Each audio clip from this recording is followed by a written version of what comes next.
Standard supply এর জন্য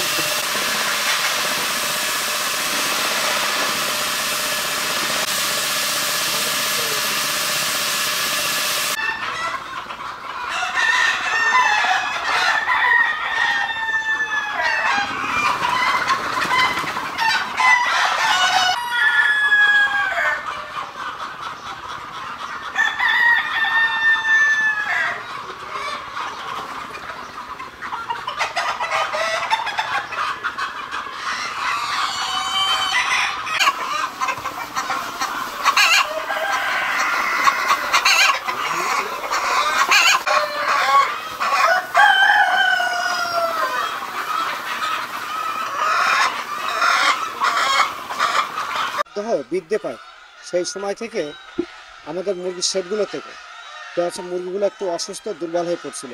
সেই মুহূর্তে আমরা প্রতিকারের জন্য যে টিনের চালের উপরে পানির ফোয়ারা দিয়ে টিনটা ঠান্ডা রাখার চেষ্টা করি। তারপরে দেখা যায় যে তাতেও হয় না, তখন ভিতরে ফ্যান আমরা বড় বড় ফ্যান লাগাই দিই এবং এই ফ্যানের বাতাস এবং পানির পানি দেওয়ার পরে অব্যাহত করে এবং কিছু ওদের যে স্যালাইন পানি জাতীয় খাদ্য যেগুলো পানীয় এই ঠান্ডা এমনকি ঠান্ডা পানি পর্যন্ত বারবার পানি বদল করে দিয়ে সেই টেস্টটা একটু কমে আসে, কিন্তু উৎপাদন হ্রাস পায়।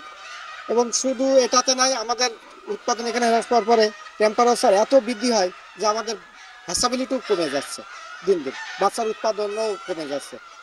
তো এ থেকে এখন একটু মুরগিগুলো থেকে মুরগি আমরা সুস্থ পাচ্ছি, কিন্তু দেখা যাচ্ছে যে যদি আরও হতে থাকে এরপরে কি হবে সেটা আল্লাহ মালিকই জানেন। এ বিষয়ে আর আমাদের তো আর কিছু বলার নেই। আমরা অব্যাহত যে আরও জনবল সংখ্যাটা সব থেকে বড় সমস্যা আমাদের, এবং জনবল একটু বেশি হলে মুরগিগুলো হয়তো আরও একটু ভালো রাখতে পারতাম। ভালো